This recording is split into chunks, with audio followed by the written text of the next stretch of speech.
और पंडित मदन मोहन मालवीय ने यह कहा, जब आर्य समाज दौड़ता है हिंदू समाज चलता है, जब आर्य समाज चलता है हिंदू समाज खड़ा हो जाता है, और जब आर्य समाज खड़ा हो जाता है हिंदू समाज बैठ जाता है, और जब आर्य समाज बैठ जाता है हिंदू समाज सो जाता है। इस हिंदू समाज को जगाने का सबसे बड़ी जिम्मेदारी अगर किसी की है और आर्य वीरों और वीरांगनाओं के आर्य जनों की है। और इसलिए मित्रों, उठो उठो, सो रहे हो नाहक, उठो उठो, सो रहे हो नाहक, पयामे बांगे जरस तो सुन लो। अरे आवाज को दे रहा है, कोई आह्वान कर रहा है, पयामे बांगे जरस तो सुन लो।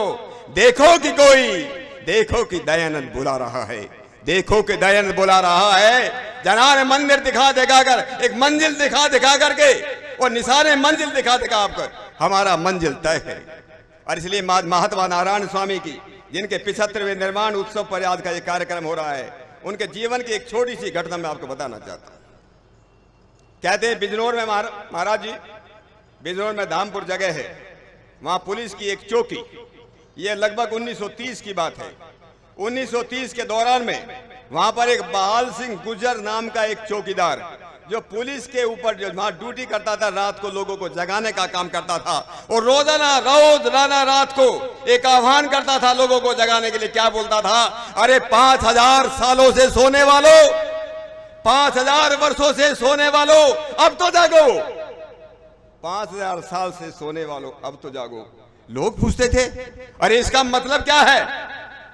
ये आप क्या कहते हो कि 5000 साल से सोने वाले अब जागो? तो कहते थे, अगर इसका जवाब चाहिए तो महर्षि दयानंद की लिखी हुई पुस्तक सत्यार्थ प्रकाश पढ़िए, सत्यार्थ प्रकाश पढ़िए। और मुझे फिर पंडित मदन मोहन मालवीय याद आते हैं। पंडित मदन मोहन मालवीय का अंतिम समय था, वो बहुत बीमार थे, और धीरे धीरे लग रहा था कि जाने वाले, उनके सभी चाहने वाले उनके पास पहुंचे, और पंडित जी को कहा, पंडित जी आपके जाने के बाद हमारा मार्गदर्शन कौन करेगा, कौन हमको दिशा निर्देश करेगा, कुछ तो बता करके जाओ। और पंडित मदन मोहन मालवीय ने कहा, अरे भाई अभी मेरे पास बोलने के लिए ज्यादा समय नहीं।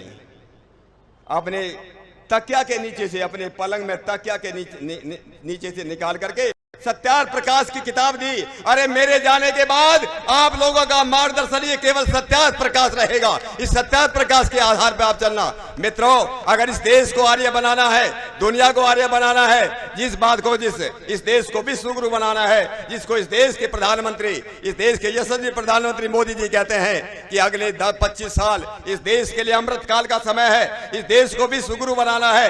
अगर इसको बना सकता है, इस अमृत काल का सबसे ज्यादा, अगर सबसे ज्यादा योगदान को कर सकता है, देश की आजादी से पहले भी सबसे ज्यादा बड़ा योगदान देश की आजादी में आर्य समाज का था। इस देश को विश्व गुरु बनाने के लिए भी पुनः आर्य समाज का सबसे बड़ा योगदान होगा। और इसलिए आज उत्तर प्रदेश के 75 जिलों के आर्य वीर और वीरांगनाएं आज यहां पर शामिल हैं।